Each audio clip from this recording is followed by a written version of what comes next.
Hello, good afternoon, everyone.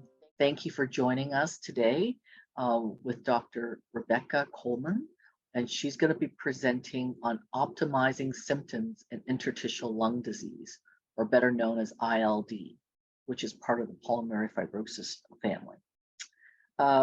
Dr. Rebecca Colman is a respirologist and palliative care physician at Sinai Health System and an assistant professor in the division of Respirology and Palliative Medicine at UofT. She trained in respirology and completed clinical fellowships in lung transplantation, palliative medicine, all at the University of Toronto. She has a Master of Science in Quality Improvement and Patient Safety through the Institute for Health Policy Management and Evaluation at the University of Toronto. Her focus is on improving quality of life for patients with end-stage lung disease through work in the lung transplant program and in program development and palliative and supportive management for patients with non-malignant diseases. So, Dr. Colman, thank you and welcome.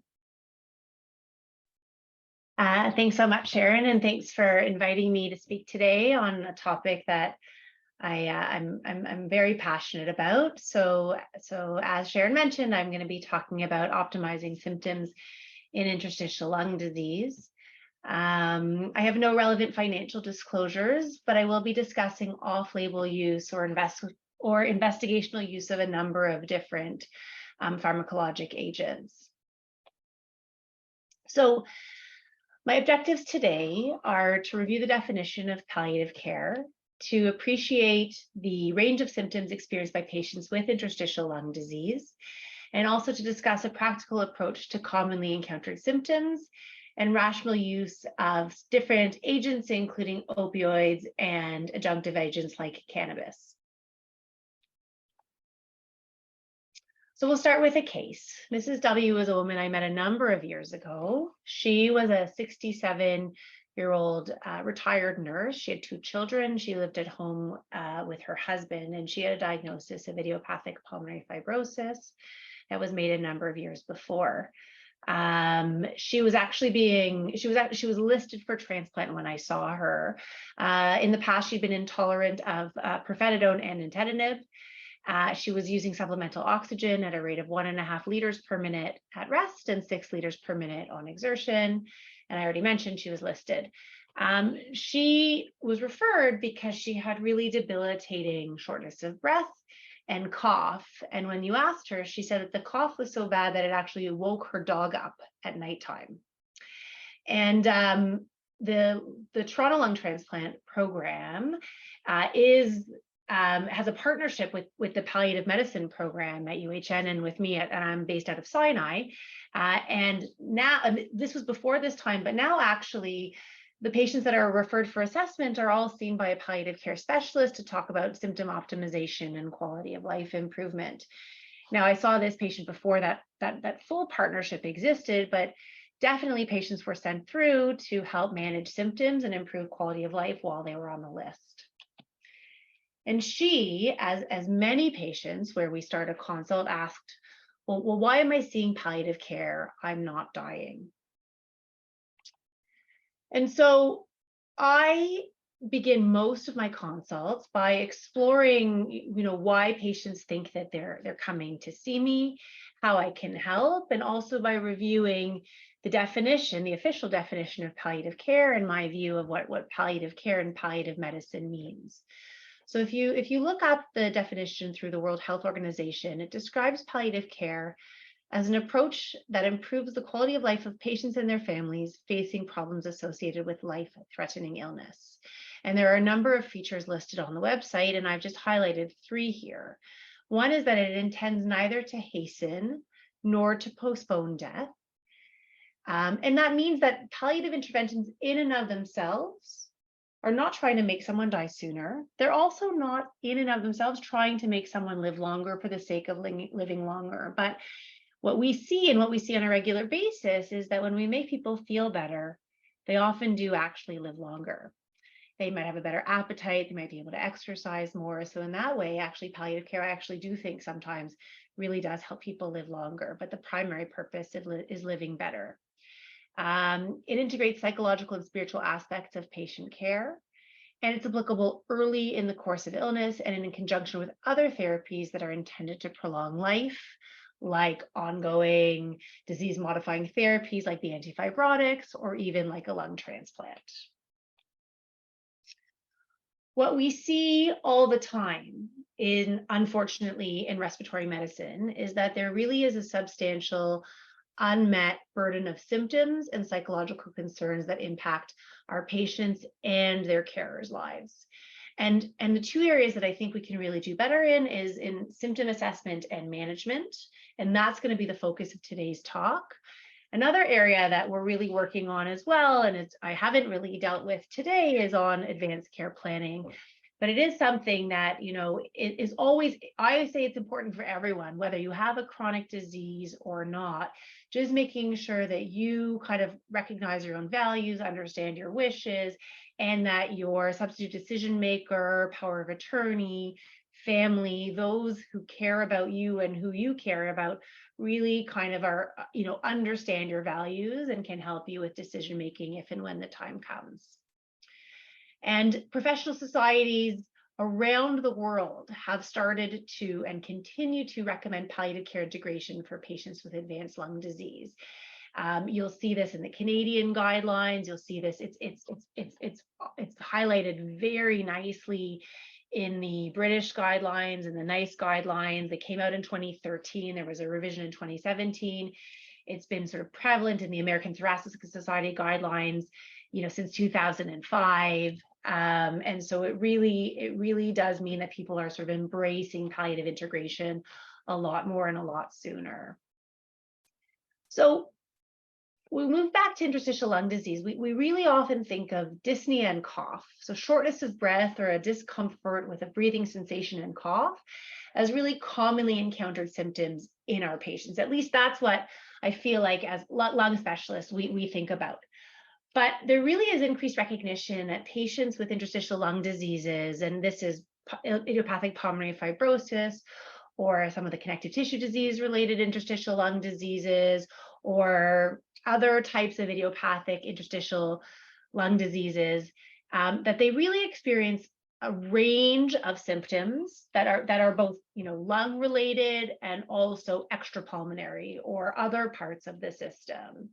This was highlighted really nicely in this 2018 systematic review. And it's not just that they're minor symptoms or that it's like, okay, a few people have them. I mean, you can see that, these are the range of reports, but yes, shortness of breath or discomfort with breathing and cough are the most prevalent, but mood issues, GI symptoms, insomnia, anorexia, fatigue, and pain also were seen. And the authors were quick to point out that this was a retrospective chart review of other studies, and that it's possible that people weren't really even looking for all of the symptoms that people might be experiencing. And some of the papers came out before a lot of the antifibrotics.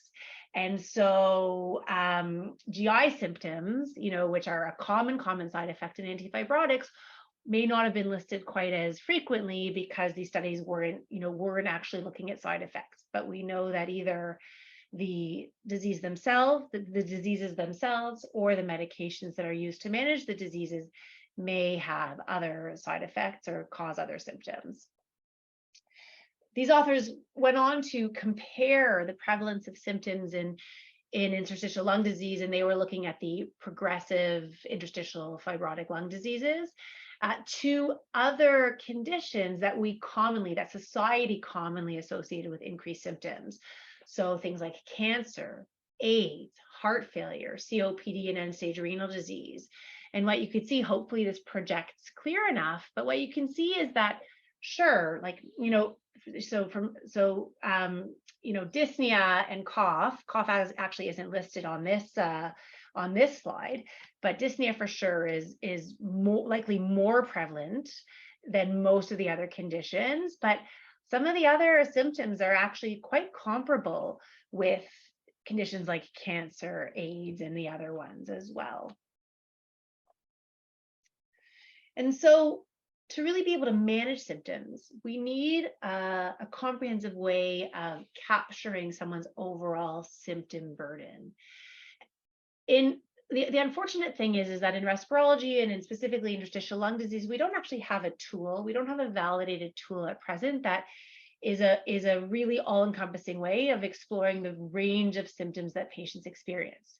There are a number of different tools. There are cough scales, there are shortness of breath scales, there's energy scales, there's mood scales, but there's not one sort of catch-all that's relatively simple to administer that's been validated.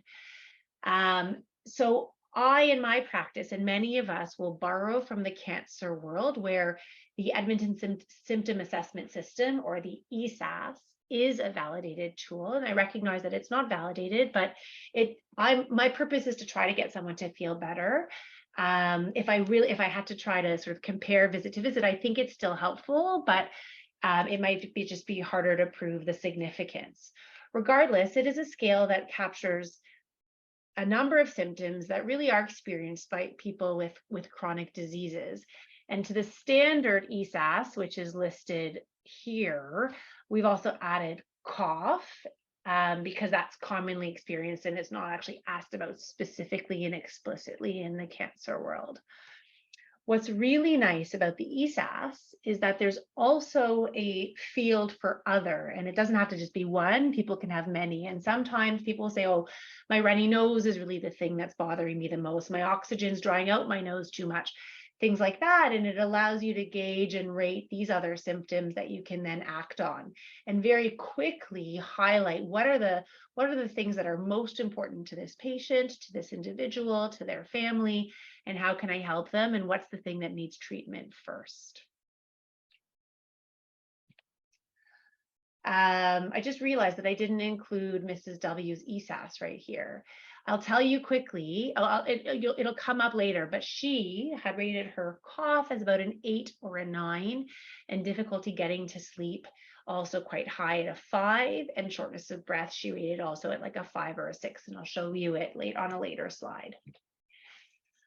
So the general principles in management of symptoms in non-malignant diseases are to optimize disease-specific treatment. So make sure they're on their appropriate disease-modifying therapies and that their doses are maximized or optimized as tolerated. And then to apply non-pharmacologic and pharmacologic therapies after that for refractory symptoms.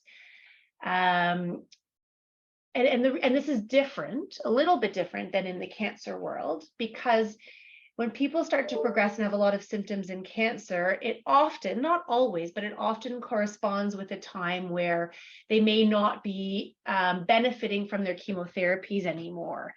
And where the cancer is progressing regardless. And at that point, those chemotherapies are withdrawn. It's different in non-malignant disease, where we still think and hope that things like antifibrotics or immune suppressants in people who have connective tissue disease related interstitial lung disease, that those medications are likely still doing something to help control disease progression and the trajectory, and that removing them may actually make someone's decline accelerate. So we still continue therapies as opposed to withdrawing therapies often, with caveats that really, if people are struggling more with things like antifibrotics, and I've certainly had people sort of think and tell me that they're worse off on their fibrotics than not, then it's a discussion with the primary respirologist about whether these should be continued.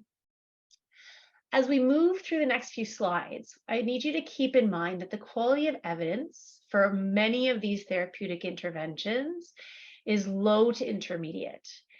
And when they appear in guidelines, and they do appear in guidelines, that the strength of the recommendations are usually moderate at best. There's very little in the palliative care literature, or in many patients with sort of chronic progressive diseases, that do progress to end stage, where the evidence is really that strong, usually because the population, because people can't stay in trials for that long often. because the populations are often very small, so the sample sizes are small, and people do get worse over time.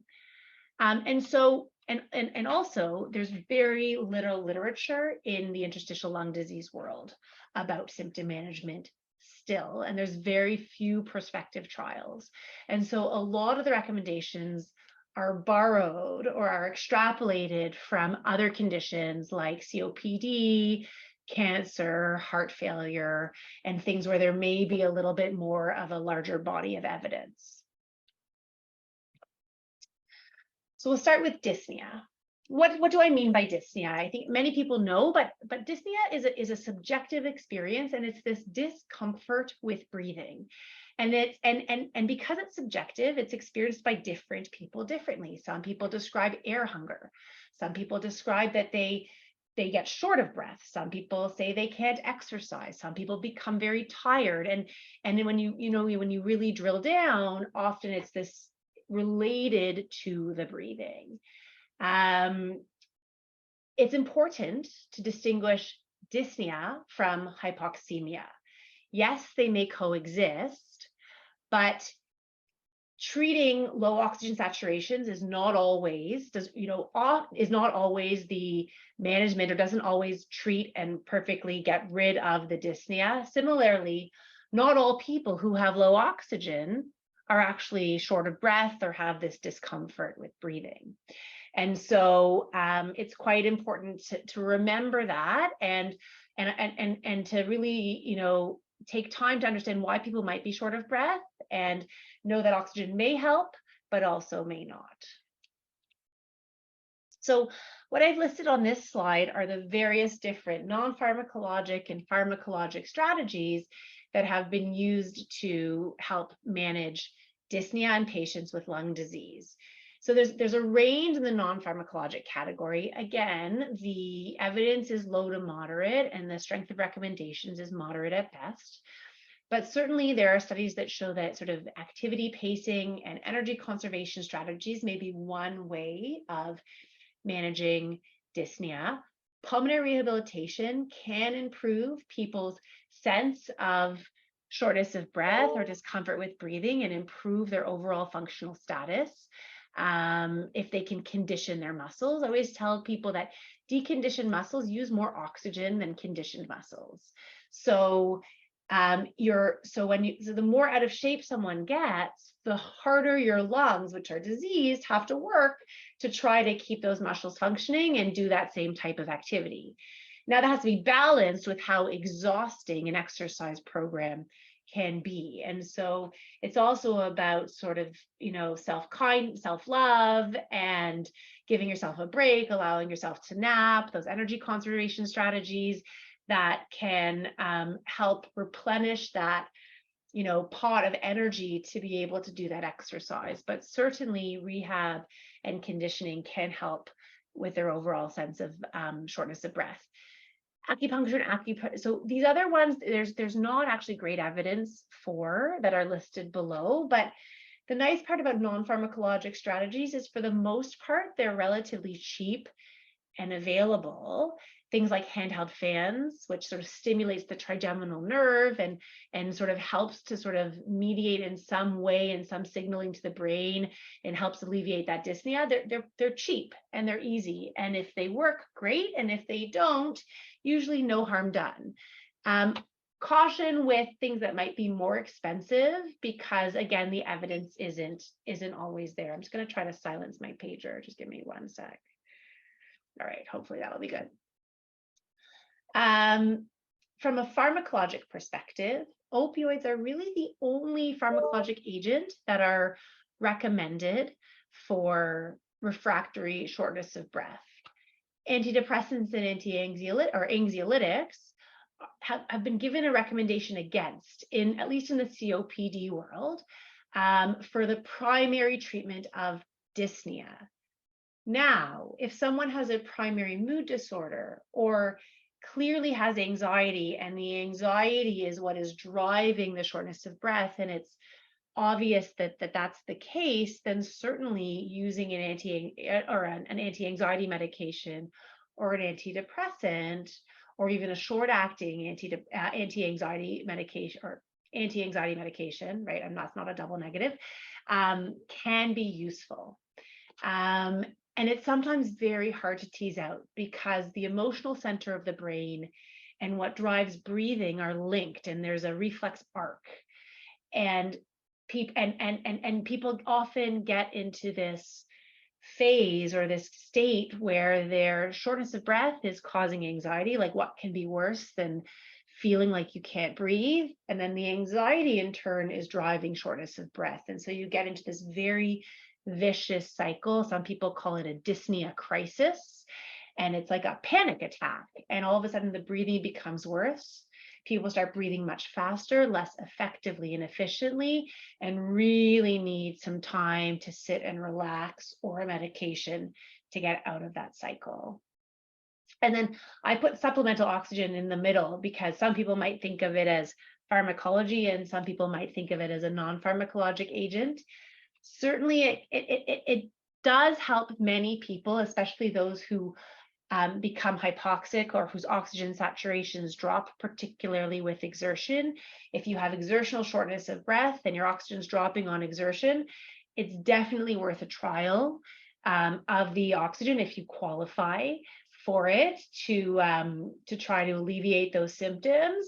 But I often caution people that it's likely not quite enough to be able to make a symptom go away completely. So if we move on, and I'm going to get back to, I skipped over opioids. I mentioned them, but we will get back to them in a bit more detail in the next few slides. Cough is another, as you saw in the earlier slide, is another symptom that's quite challenging to manage and quite prevalent in our patients. And I actually tell people that, in my experience, I think cough is one of the hardest conditions to manage in lung disease. Cough is there for a reason. It's protective. It's we're all designed with the ability to cough to keep the things that should not be coming into our lungs out of our lungs, or if things start to build up in our lungs, to be able to get them out. So we never really want to suppress cough completely, but many people, especially those with interstitial lung disease, have a cough that's actually pathologic, and then the cough perpetuates itself. So when we think about cough, we think about reversible causes, things that might be easily treated with therapies. I think the most common causes of cough in respirology are asthma, postnasal drip, or upper airway cough syndrome, where there's buildup from your sinuses that drip onto the cords and drip into the back, and you start trigger a cough, reflux or heartburn, or medications like ACE inhibitors. And so if there's a history or symptoms like that, it is worth trials of therapies, because that might actually help make the cough and better and stop the triggers from happening. Opioids are, in my opinion, really the mainstay of therapy in treatment of cough, and can be used safely, and we'll talk about that. There was that recent New England Journal of Medicine study that used an opioid preparation that's, unfortunately, it was just a trial. It's not available in Canada. It's actually not available outside of trial protocols right now, but they did note that people did experience significant reduction in their cough. And when I read that paper, to me, it's just further evidence that opioids really can be used for cough, and if titrated appropriately and patients are tolerating them, can be used safely. There is a role for neuromodulators, things like gabapentin, pregabalin, even some tricyclic antidepressants like nortriptyline can be used to help when cough is neurally mediated. Multimodal speech pathology therapy, which is a combination of cough education, cough suppression techniques, and vocal cord hygiene, has been shown to help people with cough, and is part of the interstitial lung disease related cough guidelines. It's sometimes hard to access because it's sort of provided by specialist speech pathologists, and not every speech pathologist is trained in this. but it recognizes that cough is often multifactorial and that there may be voice or vocal cord related causes of cough that are either causing or perpetuating or worsening someone's cough. Antitussives, so over-the-counter cough syrups and cough medications, can be tried. The evidence is quite poor. Some people swear by them, and that's fine as long as you're sticking within sort of the recommended guidelines and making sure they're not having any untoward side effects. N-acetylcysteine or NAC, this comes from the COPD guidelines, and people with very productive cough or people who have combined chronic bronchitis, it can be helpful. It can help to thin sputum or secretions. But I would check with your respirologist or with a respirologist just to make sure that there's no interactions with any of the medications.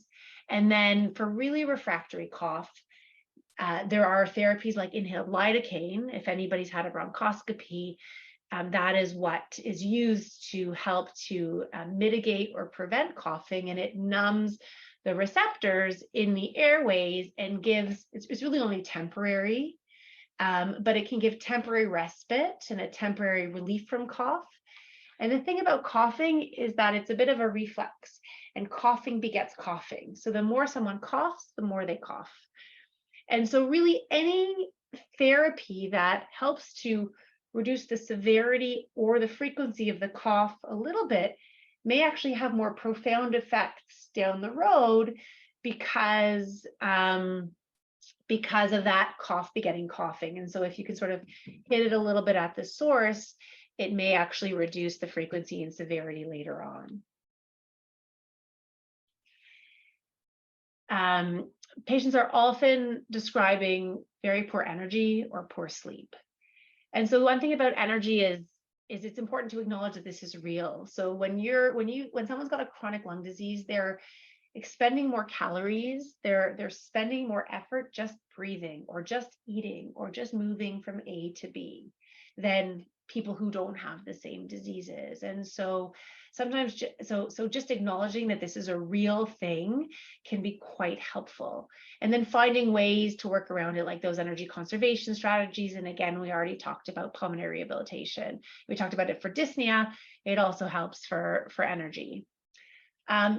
Poor sleep is often multifactorial. So people might be kept awake because of cough, because they're short of breath when they lie flat, or just short of breath all the time in general, because anxiety, dealing with having a chronic lung disease, deteriorating health status, or often people also will have sleep disordered breathing. People may have sort of concomitant obstructive sleep apnea or things like that that might be interfering.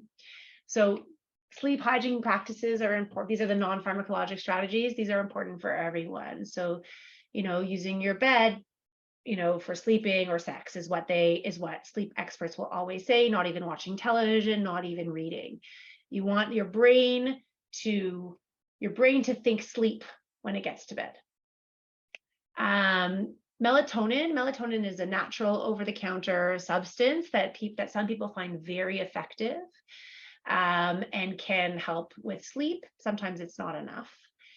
There are sleeping aids like zopiclone or trazodone. Those are prescription medications. Zopiclone is not covered by the Ontario Drug Benefit. I'm in Ontario, so this is what I think of, and I think it probably isn't covered in other areas as well.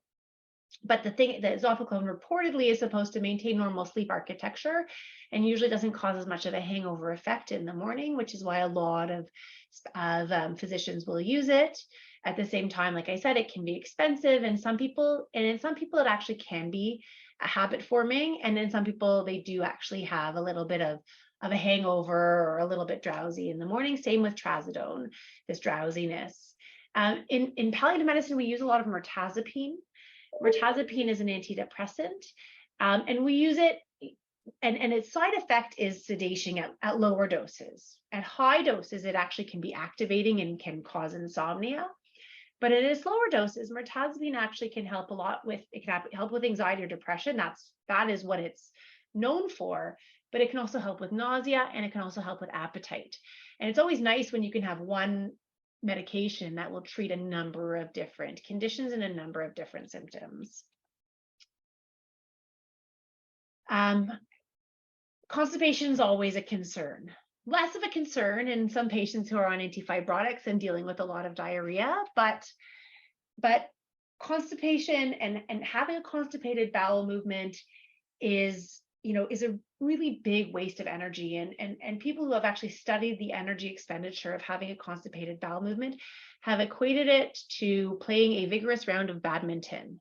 Now, I never know why they picked badminton. I feel like in 2023, they should update it and give you some correlation with pickleball, but it is what it is. And so it really is a workout for some people. And so, being open about bowel habits is important. Letting carers know that, this is an issue so you can get on top of it early is important.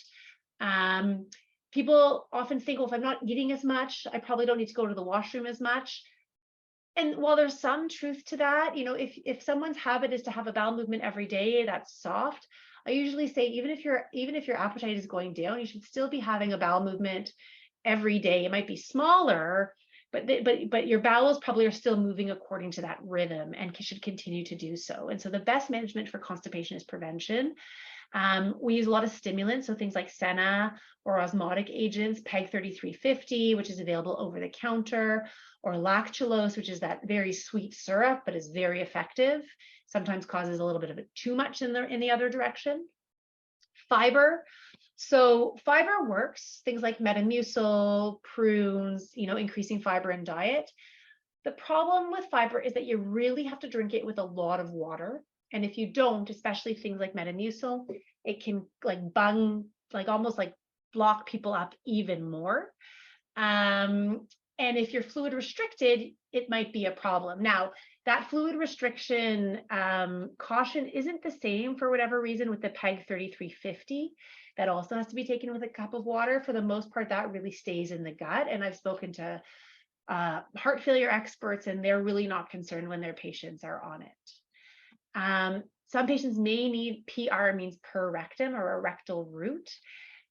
Things like a suppository, either glycerin or bisacodyl, which is a bit of a stimulant, or an enema. And we always prescribe a bowel routine with opioids. Even if someone is on an antifibrotic that causes diarrhea, I usually prescribe it anyway, but they might be able to get it just as needed instead of standing. So I promised we'd return to opioids, and I do want to spend a little bit of time here because really in palliative medicine, they are a mainstay of therapy. They work for so much. They work for pain, they work for shortness of breath, they work for cough, they work for diarrhea in ways. And it doesn't have to be, often people say, oh, I'm not at that stage yet, I don't need it yet. And often, that will prevent someone from getting, good symptom management at an earlier stage. I'm not trying to narcotize someone. If you're awake and alert, the goal, if we get the dosing right, often people are just as awake, just as alert, just as functional on their dose, but doses are usually very low. And there has to be care in prescribing and careful monitoring. So how do they work? So for dyspnea, probably, a combination of the mechanisms listed on this slide. So they reduce overall perception of dyspnea. They reduce the anxiety associated with the dyspnea, reduce sensitivity to hypercapnia, so high carbon dioxide levels. I'll get back to that in a minute. Reduce overall oxygen consumption and can improve cardiovascular function. A lot of people really worry about this sensitivity to hypercapnia. They're worried that, if they're not as, if their body's not as sensitive to higher carbon dioxide, they're going to stop breathing. And it's a concern sort of in some patients who are really using a lot and don't have other stimulus to breathe, but often, and especially in interstitial lung diseases, one, hypercapnia is not really a problem, but two, if people are overly sensitive to higher carbon dioxide levels, often that actually may trigger them to breathe even faster. And if you breathe faster, you're not always breathing that effectively or that efficiently. And in fact, carbon dioxide levels can go up. And I've even seen people, who can slow their breathing enough purposefully that you can actually breathe more effectively and efficiently and even bring carbon dioxide down. So, yes, hypercapnia is a concern. I can't say it's not, but again, if doses are low enough, we can sort of safely and effectively treat patients who may even have higher levels of carbon dioxide. From a cough perspective, they reduce the overall sensitivity of the central cough receptors, and they just sort of dampen down that sort of need or that reflex or that stimulus to cough and make it a little less likely to trigger. So they almost increase the cough threshold. So there will always be concerns about opioid safety.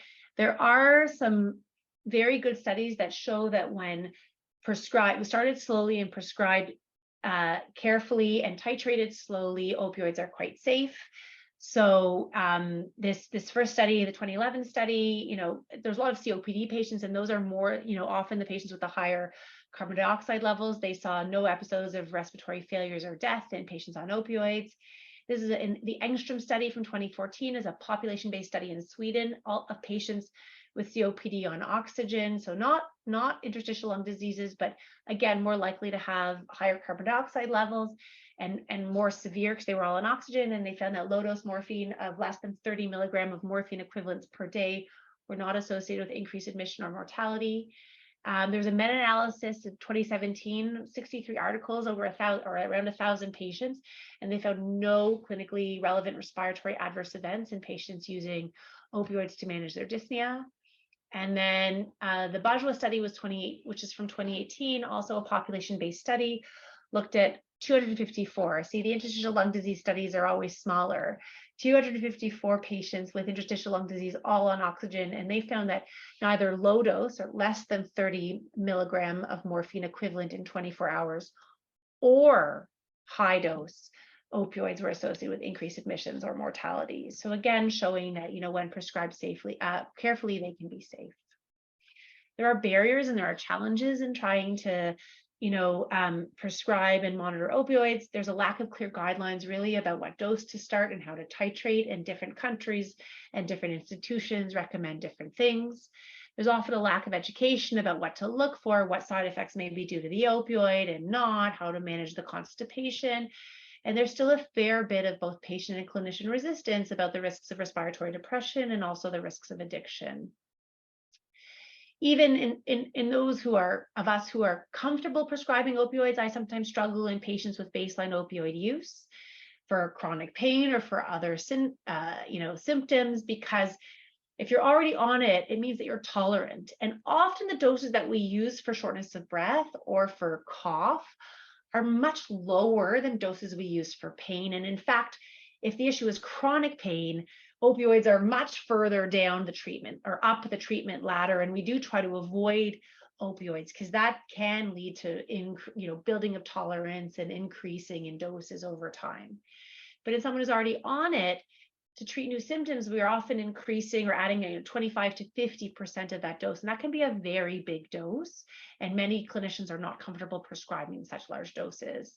Again, if we're trying to treat pain, like I said, it requires the higher dose. So in someone who's already on or trying to treat both pain and shortness of breath, it might mean they're going to be more tolerant and it may not work the same for their shortness of breath.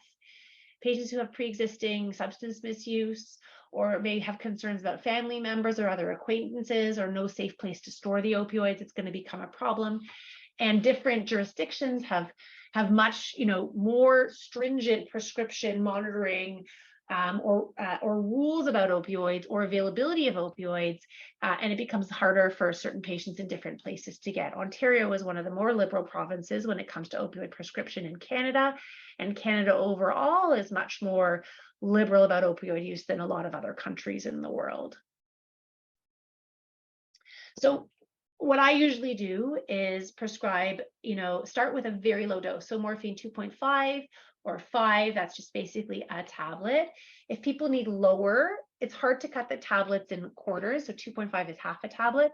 So sometimes I'll switch to liquid to give a milligram or half a milligram, and then give that same immediate release dose every 4 hours as needed. And knowing that the onset of action is in about half an hour, peaks at an hour, and it's out of someone's system in 4 hours. If someone benefits, we can always try a controlled release formula, which allows sort of a stable release of a dose over time. And then you can always use the immediate release or the short acting as a breakthrough. Again, I may have said this and I forget, but it's onset of actions in half an hour, peaks at an hour, and out of someone's system in 4 hours. I forget if I just said that. But what that means is that if you're about to go do an exercise or have a meal or have a big long conversation that you know is something that sort of brings on cough, or that someone knows brings on cough, if you take a dose about half an hour, 45 minutes before, you may notice that you can get through that conversation or get through that exercise routine with a little bit more ease. We always discuss side effects. So transient side effects are the drowsiness, dry mouth, some itchiness, and nausea. True morphine allergies are very, very rare. Worrisome are myoclonus, so people who develop jerks. That might mean that there's a buildup of toxic metabolites of the opioid that needs to be, and people may need to switch it from one opioid to another, or people may need some hydration, or maybe a sign that something's happening with kidney function. And then constipation. We already talked about constipation on the previous slide. Again, I would just, like I said, whenever I prescribe an opioid, I always prescribe it. If someone's not already on an antifibrotic with a lot of diarrhea, then I'll have them start the bowel routine or start the Senecot at the same time that they start an opioid. If someone is having diarrhea or a lot of diarrhea, then I'll just tell people to like watch for if the bowels start to slow, and if they start to slow a lot or too much, then that's when you would start the bowel routine. Follow up early and follow up frequently, just to make sure that people are titrating okay, not having side effects. And what we saw when we studied this in our pre-transplant patients who were listed and exercising in the physiotherapy room was that there was a trend toward increased exercise tolerance and when they were started on these opioids. And there was also a timely discontinuation of their opioids after transplant. So a lot of people are worried they're going to get stuck on these forever, and that doesn't happen if the reason to come off the opioids goes away. So back to Mrs. W, this is exactly what we did. Start her on 2.5 milligram test dose, and 4 days later, she was using it 4 times a day.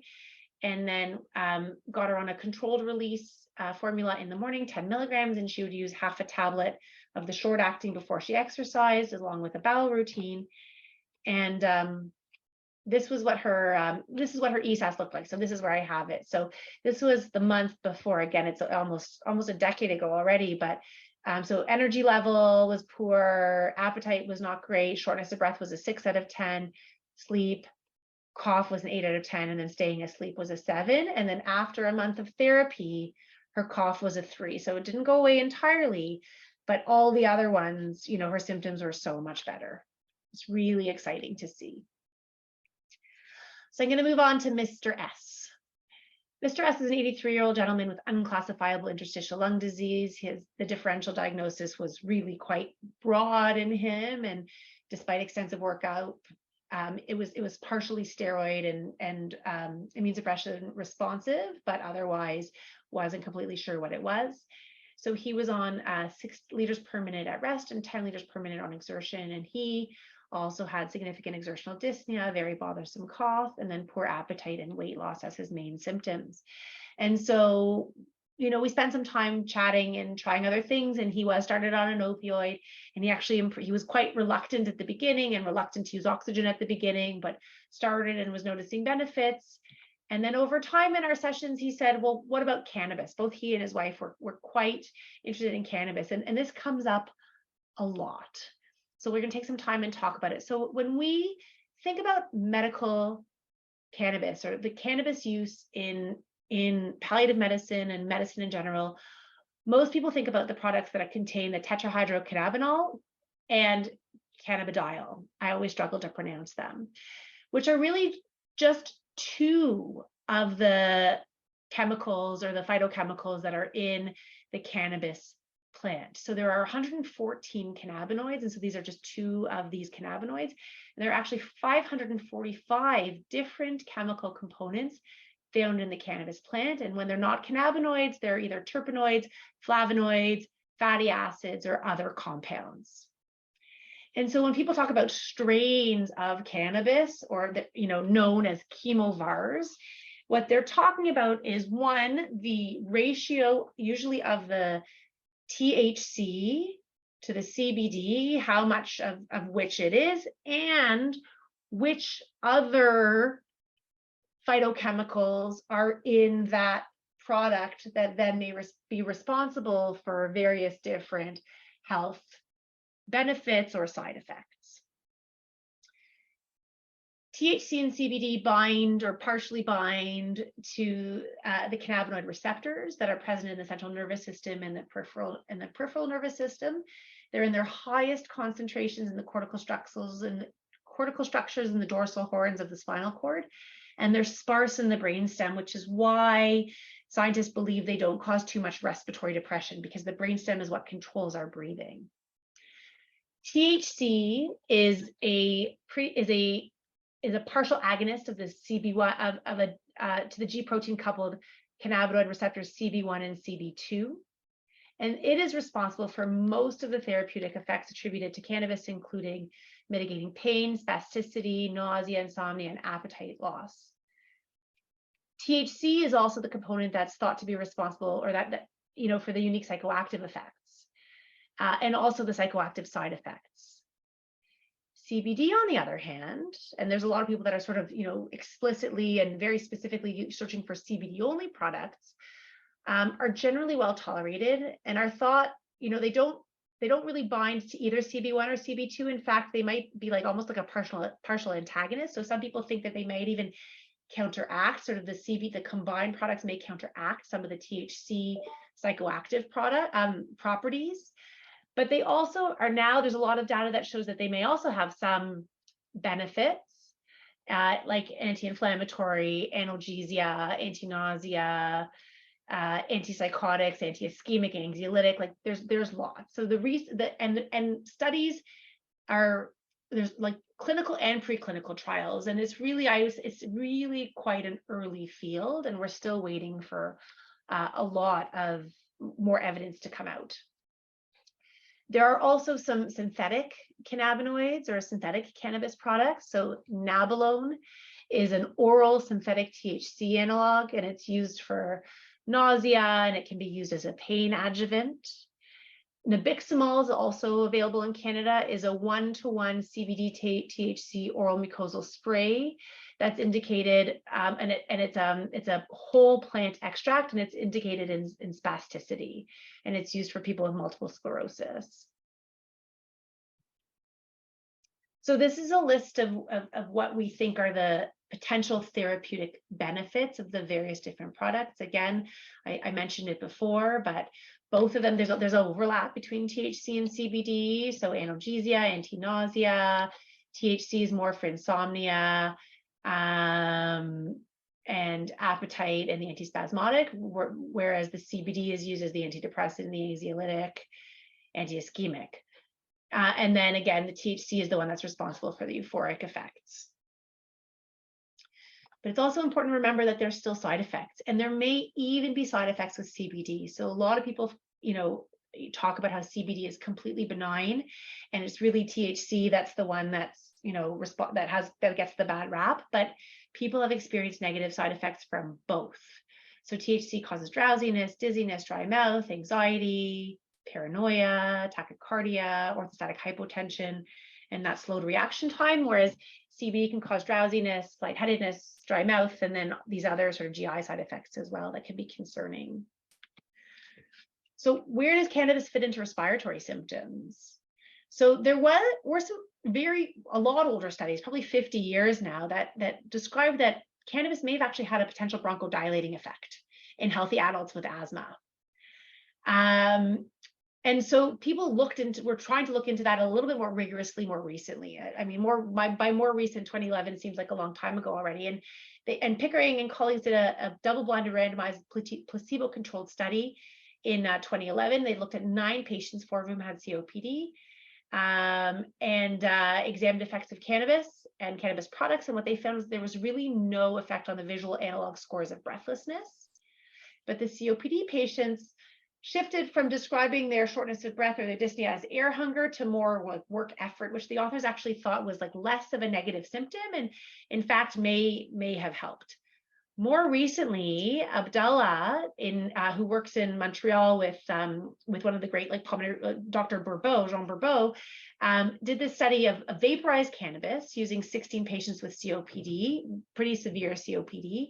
And what they found was that cannabis had no effect on exertional dyspnea, exercise endurance, and airway function, but patients did report decreased ratings of anxiety. So it's not helping with the dyspnea per se or their exercise or their work, but it helped them with their feelings of anxiety. The caution that I tell people is that sort of smoking marijuana, people or smoking cannabis may still have pulmonary effects. People think it's a lot. Sure, it may be a little bit safer than cigarettes, but smoking anything, it has been associated with bronchospasm, with reduced lung function.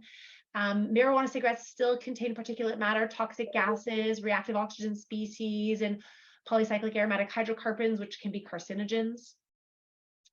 Vaping, so using medical vaporizers, may be one way of harm reduction, and it reduces the carcinogens a little bit, but it doesn't remove them completely. So when I have patients who want to try a cannabis product, my general advice is please use an edible or an oil, and do not vaporize or smoke if possible.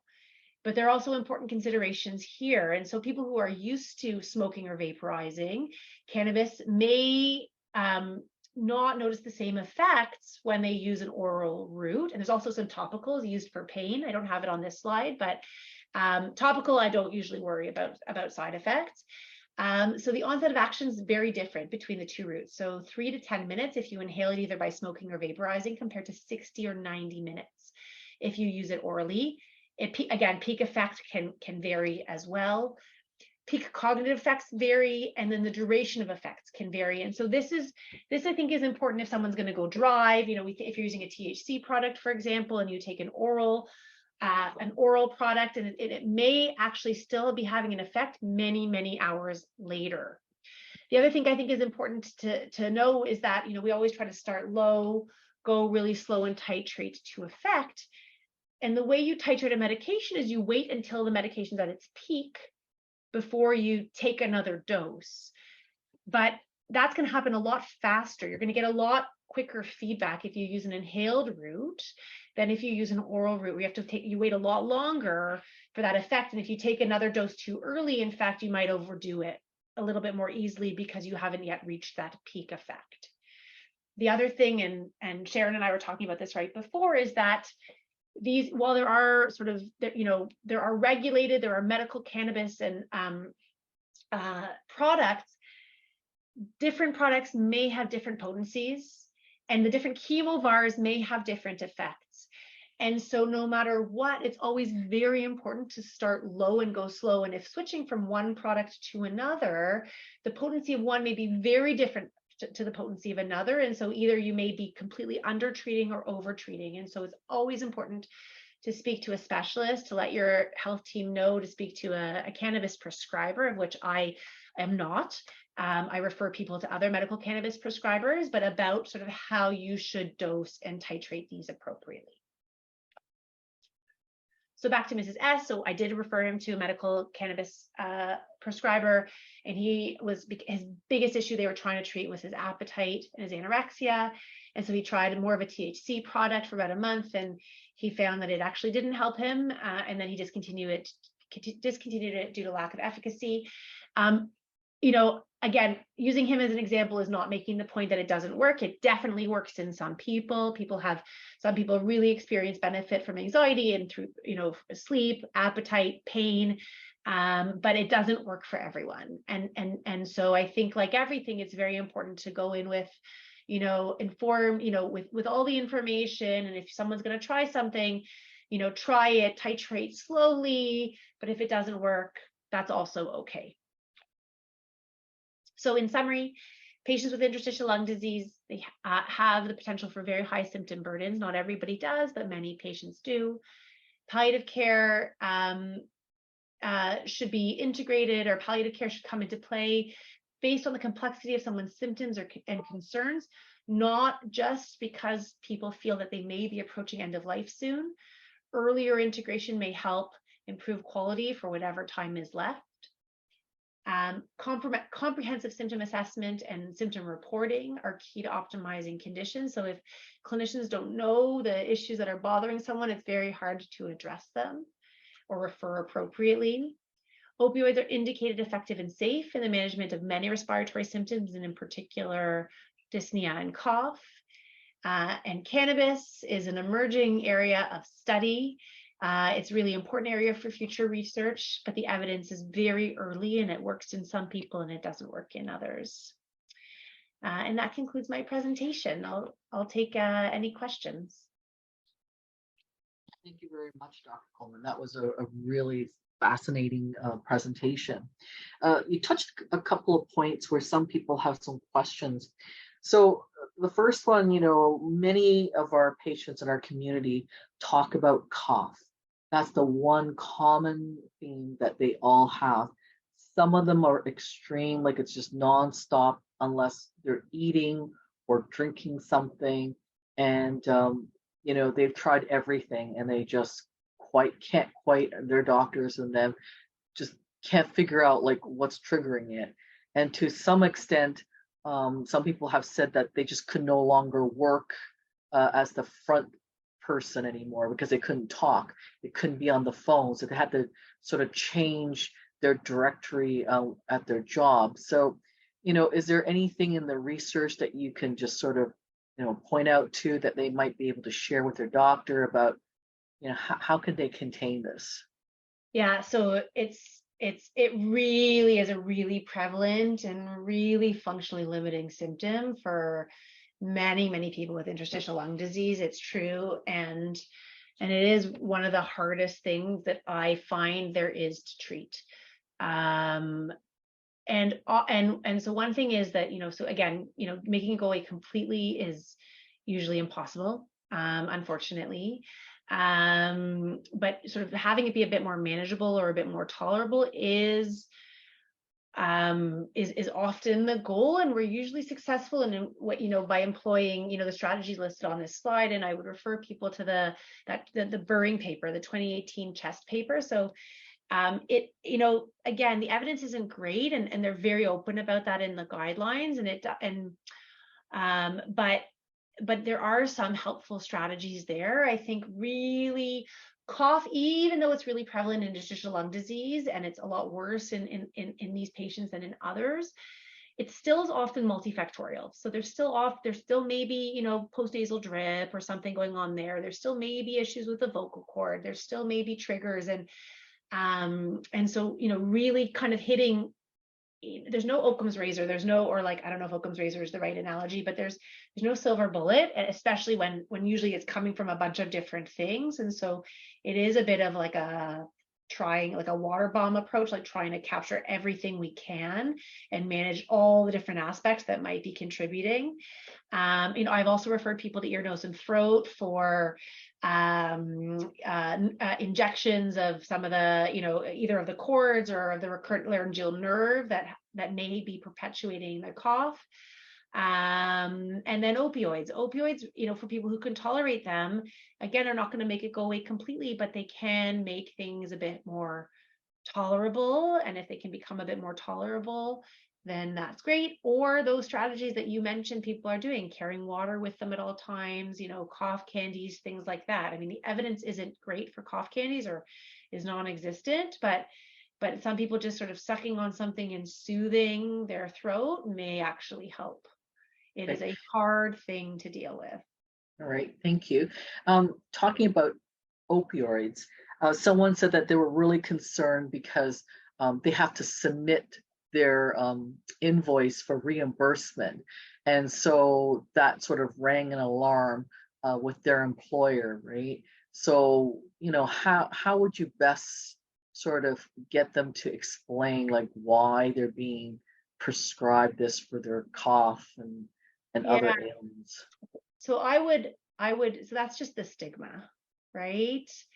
And I would just get a letter, if you need it, get a letter from a respiratory specialist. Like it really is if you pick up any sort of summary paper literature about the comprehensive management of interstitial lung disease or chronic lung diseases, or the American Thoracic Society guideline, or or the Canadian Respiratory, or the Canadian Thoracic Society paper from 2018, comprehensive management. They do mention opioids as part of this, part of the treatment for refractory symptoms.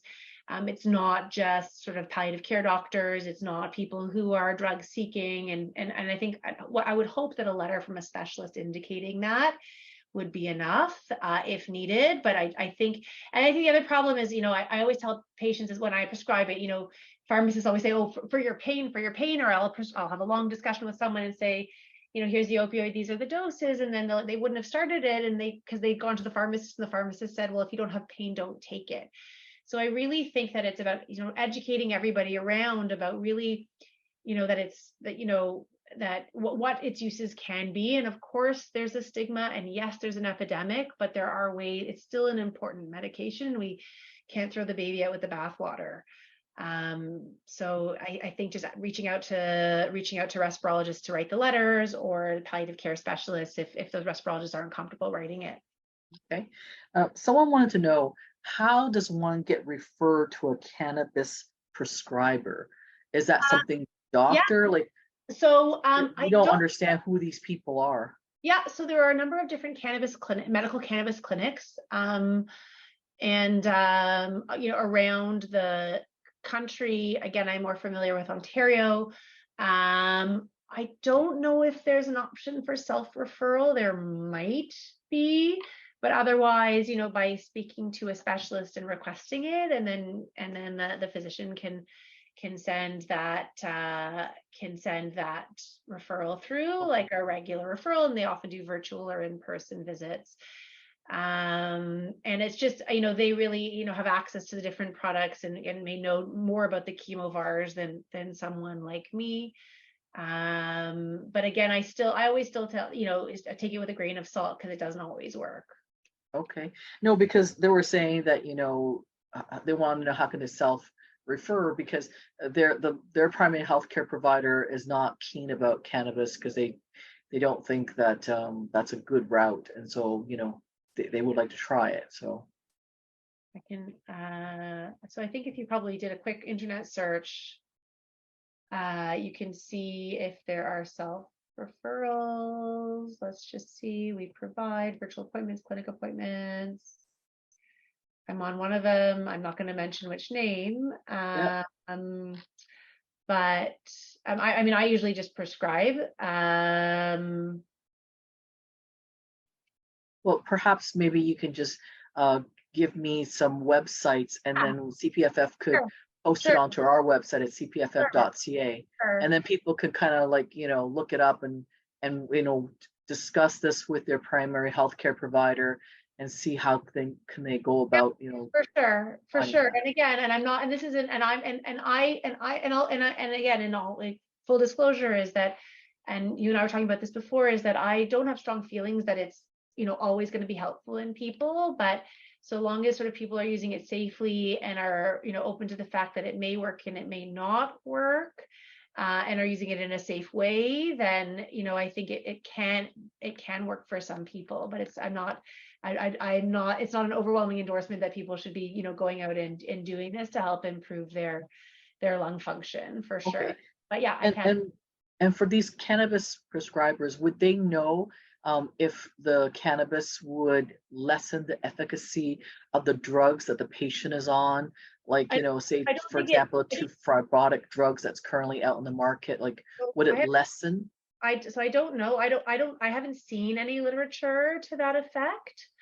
Okay. I haven't seen any literature to that effect. It does interact with some of the cytochrome, like P450 enzymes, and so I think that's probably worth talking to a pharmacist about, or an interstitial lung disease pharmacist, but I haven't seen anything specific about the antifibrotics. Okay. Dr. Colman, can you help us out to understand why would someone want to be on palliative care?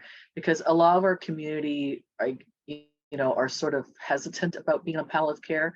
And at cpff.ca, we have a whole section on palliative care Right. explaining to people that it's not end of life.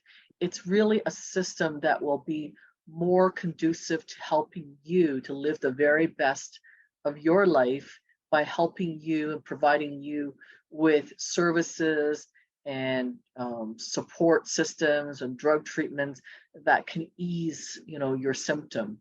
Yeah. I mean, Sharon, I mean, you just said it, right? So I'm gonna maybe I'll stop sharing my screen. But I think that it's people's view of palliative care. And again, when we talk about stigma, it's sort of the stigma associated with palliative care. And I think for a very long time, people equated palliative care and end-of-life care, and that they were one and the same. When I talk about, palliative care is like the big oval, and end-of-life care is like a little, it's part of palliative care for sure, but it's just a small part of palliative care. It's not all of palliative care. And just like you said, palliative care, and like the World Health Organization defines it, is that approach that helps to improve quality of life and is applicable at any point in someone who has a non-curable illness, to try to improve symptoms, improve quality of life, and help their carers. I think, there's a lot of fear also from in the US, hospice and palliative care are tied, and funding under Medicare are tied to prognosis. And if you're going to switch to a palliative care load from a medical funding perspective, it might mean that you might have to abandon some of your disease modifying therapies or your potentially curative, life prolonging therapies. That has to do with funding, and that just has to do with nomenclature. But especially in Canada, and in the true spirit of the definition of what palliative care is, that isn't the same thing. And certainly palliative approaches and palliative integration can come in a lot sooner and can be part of like just augmenting, the different therapies that you're getting to try to help improve quality of life. Okay. I'm just going to let my audience know that we have 2 more minutes left. If anybody have any other questions, please submit them now. Otherwise, we're going to thank Dr. Colman for her presentation today. It's been very informative, and it will be on our YouTube channel in a week's time. And so if you've missed some of the parts that you wanted to go back and sort of go, what did Dr. Colman said there, then, please come back and check that out, and we'll have that on there. So anyways, I don't see any more questions. So thank you very much for your presentation today, Dr. Colman. It's been very informative. And I think a lot of us now will think very differently about opioids and cannabis, right? Because we're all trying to find a solution that will help and enable us to live the best that we can by maximizing our potential. No problem. Thank you so much for having me. Okay, take care. Okay. Bye-bye.